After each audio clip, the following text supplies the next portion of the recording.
San Juan Bautista de Rossi, presbítero secular italiano y una de las grandes figuras de la caridad sacerdotal en la Roma del siglo XVIII.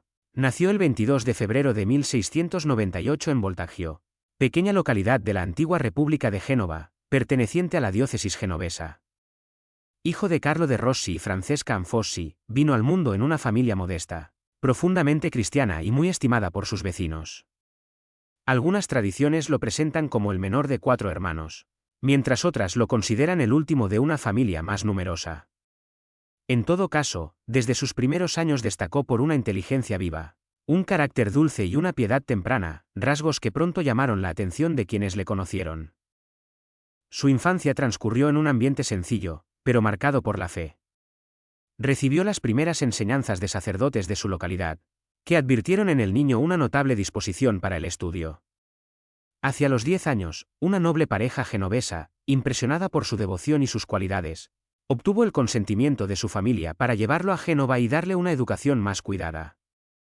Allí vivió como paje en una casa acomodada, recibió formación humanística y religiosa, y entró en contacto con ambientes eclesiásticos, especialmente con los capuchinos que frecuentaban aquella familia. La muerte de su padre, y según algunas noticias también la de un hermano mayor, no quebró su orientación vocacional, sino que le afirmó en el deseo de entregarse a Dios.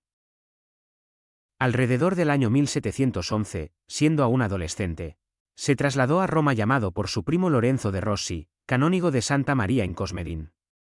La ciudad eterna, con sus contrastes de grandeza espiritual y pobreza visible, iba a convertirse en el escenario definitivo de su santidad. Ingresó en el Colegio Romano, dirigido por los jesuitas, donde sobresalió por su aplicación, su talento y su influencia positiva entre sus compañeros. Participó activamente en congregaciones marianas y en asociaciones juveniles de piedad, en las que animaba a otros jóvenes a la oración, a la visita de enfermos pobres y a las obras de misericordia. Más tarde completó sus estudios filosóficos y teológicos con los dominicos, en el ámbito académico de la Minerva y del Angelicum. Su juventud, sin embargo, no estuvo exenta de pruebas. Movido por un fervor ascético mal medido, se entregó a ayunos y mortificaciones excesivas que dañaron gravemente su salud. Sufrió desmayos, agotamiento y, finalmente, ataques epilépticos que le acompañarían durante toda la vida. Aquella enfermedad, agravada después por dolencias oculares y otras limitaciones físicas, pudo haber cerrado el camino de su sacerdocio, pues la epilepsia era considerada entonces un impedimento canónico para recibir las órdenes sagradas. Pero la madurez espiritual, la virtud y la capacidad intelectual del joven hicieron que se le concedieran las dispensas necesarias, tanto por su enfermedad como por la edad. El 8 de marzo del 1721 fue ordenado sacerdote en Roma, a los 23 años. Al recibir el sacerdocio, Juan Bautista de Rossi abrazó una línea de vida que no abandonaría jamás. No buscar honores, no enriquecerse con beneficios eclesiásticos y permanecer cerca de los pobres.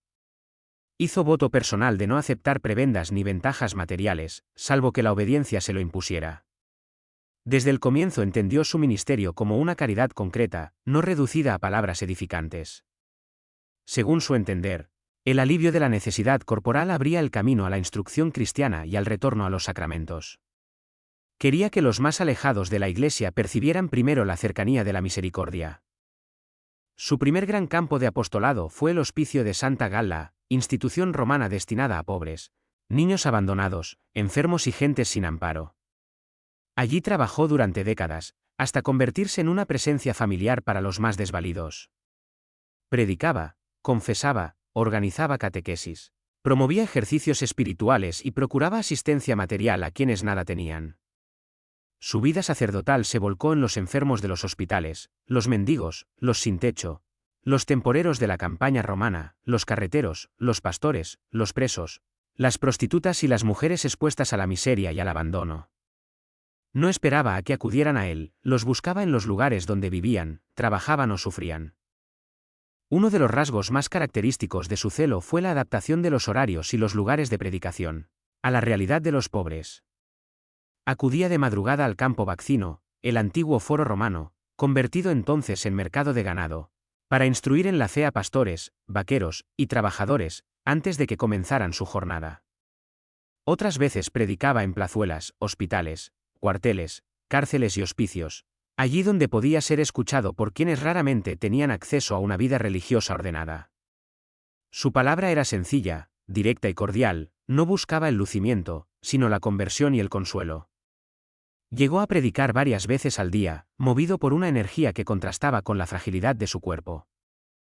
En 1731, al comprobar la situación particularmente vulnerable de muchas mujeres sin hogar, promovió un refugio nocturno cerca de San Galicano, financiándolo con limosnas, con los estipendios de sus misas y con ayudas recibidas, entre ellas una donación del Papa Clemente XII. Aquella iniciativa muestra bien su manera de entender el apostolado. La salvación de las almas no podía separarse de la protección concreta de quienes estaban expuestos al hambre, al frío, a la explotación o al desprecio social. También se ocupó con especial solicitud de las prostitutas y mujeres en extrema pobreza, procurando su recuperación humana, espiritual y social. Su ministerio carcelario fue igualmente intenso. Visitaba con frecuencia las prisiones romanas, instruía a los presos, los confesaba, los alentaba en la esperanza y trataba de remediar sus necesidades materiales. En 1740, Benedicto XIV le confió la instrucción religiosa de los reclusos condenados a penas breves. Su solicitud se extendía incluso a personas socialmente despreciadas, como el verdugo público y otros servidores del Estado cuya condición los hacía objeto de rechazo. En todos veía almas necesitadas de misericordia, no categorías sociales indignas de atención. Durante los primeros años de su sacerdocio, Juan Bautista de Rossi evitó el confesionario por temor a sufrir en él un ataque epiléptico y perturbar a los penitentes. Predicaba, convertía, aconsejaba, pero remitía a otros sacerdotes a quienes deseaban confesarse. La situación cambió en el año 1738, durante una convalecencia en Civita Castellana. Allí, el obispo local, convencido de sus dones espirituales, le animó a ejercer el sacramento de la penitencia. La experiencia reveló lo que sería una de sus vocaciones más profundas. Desde entonces, al regresar a Roma, recibió amplias facultades para confesar en cualquier iglesia de la ciudad y se consagró durante largas horas al confesionario. Como confesor alcanzó una fama extraordinaria.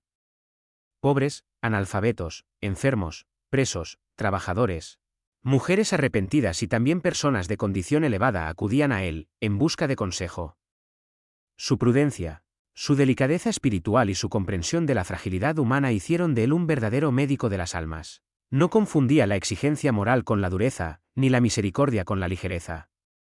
Había aprendido en su propia vida la necesidad de obedecer, de moderar los fervores imprudentes y de guiar las conciencias con paciencia. Por eso fue tenido por un director espiritual seguro, cercano y lleno de caridad.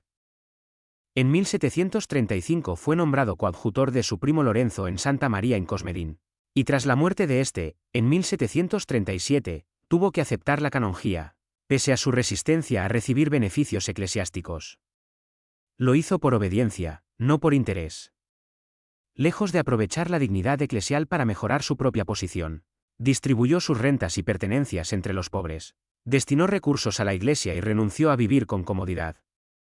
En vez de ocupar dignamente la residencia correspondiente, prefirió una habitación pobre, descrita por algunos como un ático o incluso un granero contiguo a la iglesia. Vivía con extrema austeridad, como quien no quería que nada le separase de aquellos a quienes servía. La carga de su apostolado le hacía imposible cumplir regularmente con el coro canonical. Clemente XII le concedió dispensa de esa obligación, y Benedicto XIV la confirmó después, reconociendo así la singularidad de su misión. No faltaron incomprensiones ni celos. Un canónigo llegó a acusarle de exagerar sus trabajos para eludir la disciplina comunitaria. Juan Bautista soportó la calumnia sin resentimiento, y cuando su acusador cayó enfermo, lo asistió con la misma caridad que dispensaba a todos. Este episodio revela la raíz de su santidad. No solo trabajaba por los pobres, sino que vivía la mansedumbre evangélica incluso ante la injusticia. Su figura destaca de modo particular porque fue un sacerdote secular, no un religioso amparado por una regla o por la estructura de una congregación.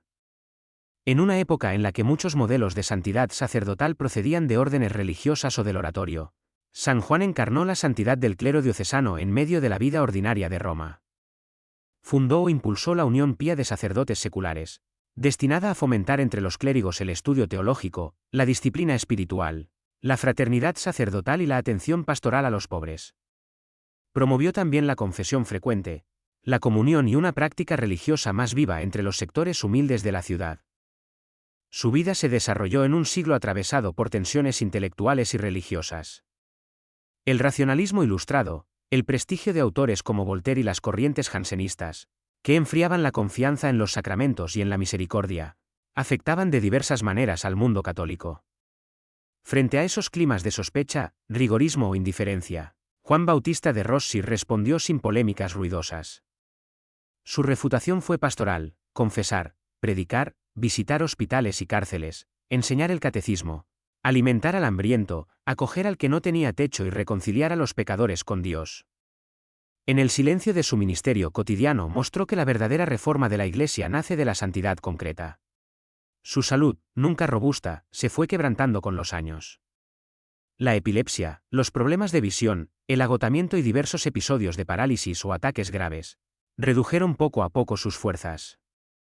A finales de 1762 sufrió convulsiones violentas y recibió la unción de los enfermos, aunque logró recuperarse lo suficiente para volver a celebrar la misa y continuar su labor en la medida de lo posible. En sus últimos años residió en dependencias vinculadas al Hospital de la Santísima Trinidad de los Peregrinos, donde fue atendido durante el progresivo deterioro de su cuerpo. Murió en Roma el 23 de mayo de 1764, a los 66 años, después de una vida consumida en la caridad sacerdotal. Falleció exhausto, pobre y venerado por el pueblo. Su pobreza era tan real que se pensó en costearle un entierro humilde con recursos del hospital, pero la estima de los fieles y de las autoridades eclesiásticas transformó sus exequias en una manifestación solemne de gratitud. Asistieron numerosos sacerdotes, religiosos y laicos, el coro pontificio intervino en la celebración, y su fama de santidad se extendió rápidamente por Roma. Sus restos quedaron vinculados a la Iglesia de la Santísima Trinidad de los Peregrinos. La causa de canonización fue iniciada por Pío VI en 1781, pero las convulsiones de la Revolución Francesa y las guerras napoleónicas retrasaron el proceso. En el siglo XIX fue retomada por Pío IX, el cual aprobó milagros atribuidos a su intercesión y lo beatificó el 13 de mayo de 1860. León XIII, que admiraba profundamente su modelo de sacerdote secular entregado a las periferias humanas de su tiempo, lo canonizó el 8 de diciembre de 1881. Su memoria litúrgica se celebra el 23 de mayo, día de su muerte, y es venerado como patrono de Voltaggio. San Juan Bautista de Rossi fue llamado apóstol de los abandonados, padre de los pobres, amigo de los humildes, y por su cercanía de espíritu con el gran santo romano del siglo XVI, un segundo San Felipe Neri. Su grandeza no consistió en obras espectaculares ni en fundaciones poderosas, sino en haber llevado hasta el extremo la fidelidad diaria al sacerdocio. En él se unieron la inteligencia cultivada, la humildad, la pobreza voluntaria, la fortaleza ante la enfermedad y una misericordia incansable. Su vida enseña que la santidad puede florecer en la fragilidad física, que la caridad verdadera desciende a los lugares más olvidados y que el confesionario, la predicación sencilla y la atención a los pobres pueden renovar una ciudad entera desde dentro. Considero la muerte con serenidad, sin miedo. Creo que este sentimiento de total seguridad es una gracia especial de Dios, y espero que el Señor me la conceda en la hora final, por su amor y por la caridad que tengo con sus pobres. Antes no conocía el camino más directo para ir al cielo. Ahora estoy convencido de que es hacer una buena confesión.